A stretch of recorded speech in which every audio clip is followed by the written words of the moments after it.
आइए बात करते हैं जमशेदपुर की नवोदित लेखिका श्रेण्या सोनी की पुस्तक के हुए लोकार्पण की।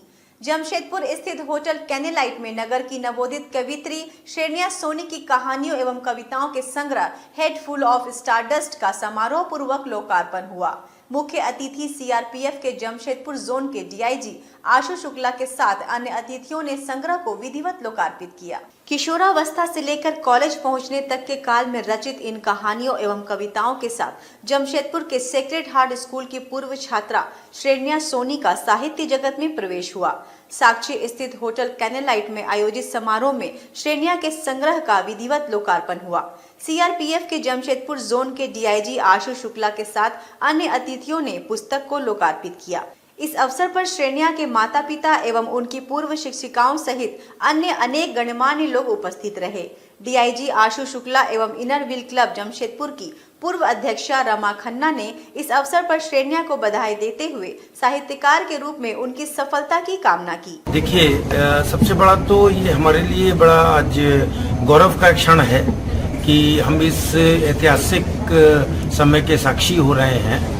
एक हमारी बच्ची ने ही एक प्रयास किया है, भगीरथ प्रयास किया है, और जैसा कि अभी कहा गया कि उनके पिताजी की कामना थी कि वो न केवल किताब लिखे और किताबें लिखे, बल्कि आने वाले समय में जो भी प्रतिष्ठित पुरस्कार हैं उनसे भी सम्मानित हो। तो आज इस किताब के लॉन्च के समय पर मेरी यही शुभकामना है कि हमारी बच्ची जो है वो न केवल जमशेदपुर का, न केवल झारखंड का, न केवल भारत का, बल्कि विश्व में अपना एक नाम करे और एक मुकाम पर पहुंचे।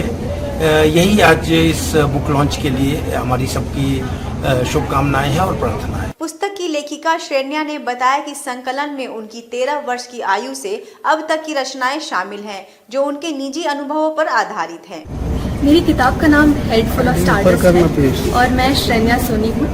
और इस किताब में मैंने कविताओं और मेरी स्टोरीज का कंपाइलेशन है। ये collection of stories and poems, और ये मैंने 13 साल की उम्र से जो मैंने डायरी में मैं लिखते आ रही हूँ, उन सारी जो चीज़ें हैं उन्हें मैंने पब्लिश कराया है इस बुक में।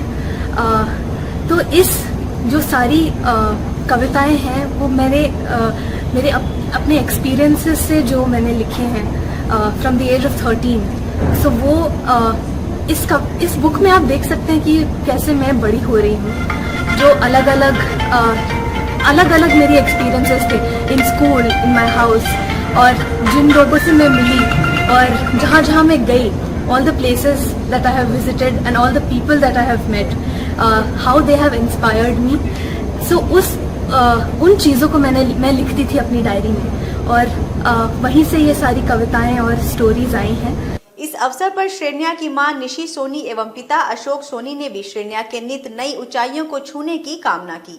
एक्चुअली जो हम लोग दोनों एक साइसेस से हैं, दोनों मतलब से पापा और हम लोग। लेकिन मेरा एक डिसीजन था जब आई हमारे ईयर में, तो पहले मैं जॉब में थी, लेकिन मैं बच्चों के कारण कि उनको बेहतर परवरिश मिले, मैं किसी और के हाथों में बच्चे को पलता हुआ नहीं छोड़ सकती थी, और मैं समय समय पर उनके साथ रहना चाहती थी और बेहतर तरीके से उनको परवरिश देना चाहती थी। इसलिए मैंने जॉब, अपना कैरियर छोड़ दिया, और आज अगर इस तरह से बच्चों को देख करके लगता है कि मेरा डिसीजन बेहतर है। एक पिता जो होता है हमेशा पुत्री में देखता है कि वो किस ऊंचाई तक जा रही है, और ये इसकी पहली सीढ़ी है इस ऊंचाई पर जाने की, और मैं यही चाहता हूँ कि ये आगे और बढ़े, और जैसे सर ने कहा कि न सिर्फ हमारे प्रदेश का बल्कि देश का और इंटरनेशनल लेवल पे भी नाम कमाए और उसकी ख्याति दूर दूर तक फैले, और जब इसका नाम फैलेगा तो माता पिता का नाम जरूर फैलेगा।